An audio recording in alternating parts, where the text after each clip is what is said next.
We spoke last week about the dangerous temptation to look for signs of the end of the world. We saw how it distracts us from the work God wants us to do now, today. And even though this type of sign reading was popular in Bible times, and is still popular today, we saw how Jesus warned people not to get involved with it. After all, no one knows God's plan except God. So we shouldn't let people trick us into thinking they know something that's impossible to know. In today's text, Jesus stresses this point again. Jesus talks about the coming destruction of Jerusalem and the temple, and some of the disciples think that this must be a sign of the end of the world. After all, aren't terrible wars and natural disasters supposed to be signs of the coming end? Again, Jesus warns his disciples not to be tricked by this type of thinking. In this world, terrible things happen, wars and disasters happen.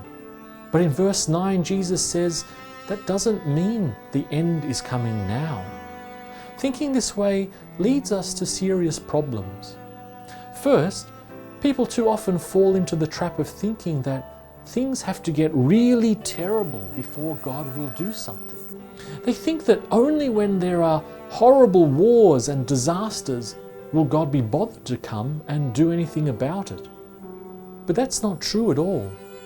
The good news of Jesus is that God has already acted. His kingdom has already started breaking into this world.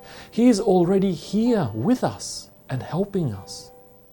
That's because God doesn't just care about big global disasters. He also cares about the little problems we face today. And He's already here to help us.